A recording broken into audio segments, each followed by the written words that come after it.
Good morning everybody, this is your Tuesday the 9th of February English lesson, and today we're going to finish our explanation text, finishing with the final step and a little bit of a conclusion.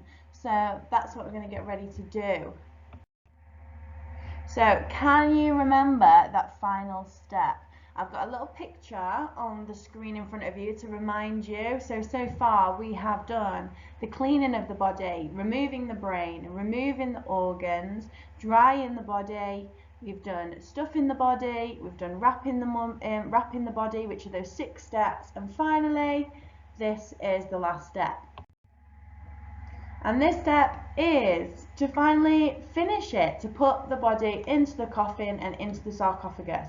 But there are a few steps within this that we can talk about as well. So for example, the opening of the mouth ceremony that you might remember, that once they've wrapped the mummy's mouth up, they use a small knife to cut open the bandages, and not the bandages, the linen that they put across the mouth, and they use that knife to then take away that linen so they can yank the jaw open to open that mouth, so therefore the mummy will be able to eat, drink and talk in the afterlife.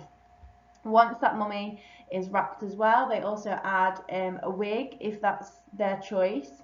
If the pharaoh's decided he wants a wig, they may add the death mask so they can be identified into the afterlife if that is what that pharaoh has asked for. And then finally we get placed into the decorated coffin, whether it's painted with hieroglyphs, pictures, gods, decorations, and then they are heaved inside the stone sarcophagus. So even that is one last step, there are some minor steps within it that you may choose to talk about.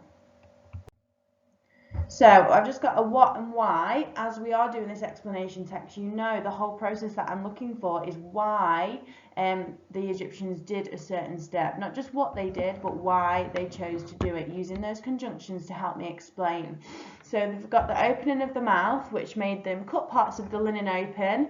And then here I've got my conjunction, so the dead could eat, drink and talk in the afterlife. And then we've got that adding the wig, adding a horsehair wig. Sometimes they even chose to use human hair if they were really rich and could afford it. Made them look beautiful. And then I've got my conjunction, as the hair of the deceased falls out, they want to look beautiful in the afterlife. Because obviously your hair doesn't really grow when you're dead, and when you get mummified your hair starts to fall out. So that's why they want them to have some nice hair. So then we've got adding the death mask, place a resemblance death mask on top of the face. So there's my conjunction. The gods could identify the dead in the afterlife, so they could see through from the death mask who it was. Then we've got placed in the coffin, and that's to keep them safe, and the decorated engraves were spells and stories for them to take with them to enter the afterlife through the underworld. So I've got a 1 here, it was for them to enter into the afterlife, and the whole reason is this one, to keep them safe and for protection, and also for it to look pretty. Then we've got finally the sarcophagus, which is placed in the stone coffin of the burial chamber, and it's to keep them safe from any tomb robbers and to rest in peace. So I've got a conjunction, a coordinating conjunction right there. So there's those what and why. I have 1, 2, 3, 4, 5 little sections. You don't have to write about all of them if you choose not to in this final step, but they are there for you to choose from. So here, to remind you, we've got our causal conjunctions, as I like to say, our casual conjunctions, because we casually put them into our explanation text. So I'm sure you've used quite a lot by now, but even maybe look through and see if there might be one that you've not used as much, or even not used at all. So hence, I think is quite a tricky one. It's another word for therefore. I think accordingly is quite a tricky one to fit in, so maybe we can try and squeeze that in somewhere. So just have a look, see which ones you definitely have used. I'm sure we've used so, I'm sure we've used because, and as a result is just an extra bit for our as, extra added on. It means the same thing.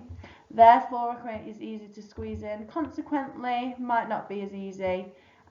Yet seems to be quite easy. And then we've got these ones as well. Since, even though, and now that. So have a look at your work and see which ones you might want to add in as well. So I've got my model text. Don't be scared off. It does look massive, but I'm not expecting you to put all of those 5 miniature steps into yours. You can pick and choose which ones you want. So in the green, I've talked about putting makeup on and the opening of the mouth. So that's what I've put up here in green. I'm going to put opening of the mouth in green, and then in blue here I've talked about the wig, so I'm going to put the W here for wig. Then in red I've talked about the death mask, so I'm going to put a D, DM. And then in purple I've talked about the coffin and the sarcophagus. And then finally in black I have my conclusion. The conclusion is the bit I definitely want you to have in. That's an extra small paragraph at the end of this final step. So that definitely has to be in there. However, from these 5 steps, if you don't want to choose to talk about the wig, or if you don't want to choose to talk about opening the mouth, you don't have to. I just want you to at least talk about them putting the death mask on and them going into the coffin. But you can add some extra information if you would like. So you can pause the video to read it on your own, or I'm going to read it with you now and you can choose to follow along with me. So I've definitely got my last subhead in here, which is decorating the body, which kind of sums up the last few steps that I'm talking about making those final preparations for it to be ready. So I've got my subheading, and then I'm starting to talk about opening of the mouth. After the wrapping procedure, trainees must use makeup to apply to the corpse's eyelids to ensure they are looking their best for the afterlife. Whilst working around the facial features, the trainees must respectfully cut the linen across the mouth with a knife. Do not cut the skin. Therefore, the mouth will be free to open into the afterlife for eating, drinking, and talking purposes. Make sure to be gentle due to the body being fragile and dehydrated. Next, set the wig on the head of the body, which is made from animal hair. Consequently, this will ensure the corpse is ready to be transferred to the underworld looking beautiful, hence he will face Anubis. Penultimately, to prevent confusion upon the identity of the pharaoh, delicately place the facial feature resembling death mask on top of the mummified body, so the dead will be able to be successfully identified. Finally, you must transport the body into the chosen coffin. You may need more than one person, as the remains are very heavy. This may be made of wood or gold and will have spells, stories and inscriptions painted across it. So please make sure to read and respect the wishes of the dead. To conclude, triumphantly position the stack of coffins within the stone sarcophagus, seal the lid, and the mummified process is complete. If you have followed the guide correctly, the body of the deceased will be accepted into the afterlife, and the soul will be eternally thankful. As a result of your dedication to this embalming process, you will enter the afterlife when your time comes. If you made one mistake, unfortunately, the jaws of Ammit are waiting for you in the underworld.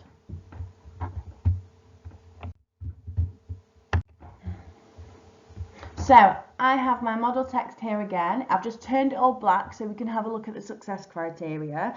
Again, it's not changed. It's exactly the same as it has been for the last few paragraphs. We've got time adverbial, so telling me when to do something. So after this, next, finally. We've got adverbs of manner, which tell me how to do it. We've got brackets for extra information, imperative verbs, so those bossy verbs telling me what to do, conjunctions to explain, present tense, modal verbs to tell me that degree of possibility, and then there's high quality vocab. So let's start with time adverbial. See which ones you can spot. I might not do all of them, but at least you can see some of them. So after, we have whilst. So I've underlined a few in purple there, penultimately, finally, so you can say I'm coming to the end because you can see the finally, which means I'm at my last step. Then in blue, I've underlined some adverbs of manner, respectfully, delicately, successfully. I could have slowly, I could have quickly, I could have without thinking, I could have cautiously, I have so many that I can think of that I can put in to tell me how this priest must conduct the mummification process. Then I've got some brackets for extra information. I can see do not cut the skin up here, so extra information about the knife. And then I also have down here about you may need more than one person because it's heavy. So that's some extra information to help my reader that when they transport the body, it might be heavy. So some extra things that I can think about. Next, imperative verbs, so some bossy verbs telling my reader what they should be doing. Okay, so in my imperative verbs, I've got cut, set, place, transport, read, position. So they're quite easy to fit in. We know that we're going to move the reader across and instruct them what to do. So we're doing being bossy and telling them exactly what they should be doing. So I'm just going to delete that one and go over it. There we go. Okay, next one, conjunctions. Probably the most important one for our explanation text. So can we have a look if we can spot any of those causal conjunctions?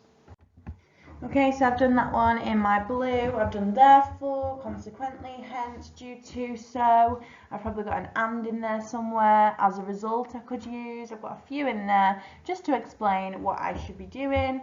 Present tense, it is throughout. So we're speaking in the present tense. It's not in the past. It's not happened. It's happening right at this moment. So make sure that you're reading it as if you are reading it to someone right now. Modal verbs, those degree of possibility verbs telling me if I must do something, if I may, if I will, if I can't, if I could. So have a look and see if I can do any of those. I'm using must a lot because it's explanation texts are usually really bossy. So they're telling me that I must do something, I should do this, I could do this. Set the wig and head which is made, and ultimately to prevent the confusion. I haven't got as many. Will I've got here. Must, I'm very bossy in this one. Must, this may I've got here. I've got seal the lid and the mummification process is complete. Okay, I've got will down here as well, but I'm not really looking at my conclusion right now. And then that high quality vocabulary, which is really quite easy to spot. So anything that is really good for the Egyptians that we can use. So we've got wrapping procedure, I have corpse, I have afterlife. Facial features is quite a nice up-leveled word rather than saying face. Afterlife, obviously, fragile and dehydrated rather than saying it like looks like a raisin or something like that. It would definitely said fragile. Dehydrated means it's got no water in it. And then we have transferred rather than being taken to the afterlife or in the underworld. Anubis, which is the god that they will face in the underworld, so that's quite a nice one to put in. Identity, which is the whole reason for the death mask. Facial feature resembling, so it looks like them. And then what about what we know? It's got spells, stories and inscriptions. And then sarcophagus and mummification process. And then I've got a few down here as well, like underworld and Amit, which is the god of death that will eat you if you do not go into the afterlife. Deceased, another nice word for dead. So there's a few in the conclusion as well, but majority are in there. And then finally thing that I want you to look at is the conclusion. So we are basically saying in this section, congratulations on doing it correctly. If you have followed everything I've said, you will be going to the afterlife as well, because like you'll be rewarded. But if you've done something wrong, you're probably going to die. So it's not a very nice conclusion, but we're just summing up everything that we've said. You can steal, you can magpie sections of mine, any keywords or phrases that you like. But again, I don't want you to copy it completely. Looking at that success criteria about what you should be doing. So this is our final section today, and tomorrow we're going to do some fun drama with our explanation text. So the first thing we need to finish today is our final section about that decoration and finishing with the body. Remembering your subheading please at the top. So you should have those separate subheadings for each of those paragraphs. and then our nice conclusion at the bottom.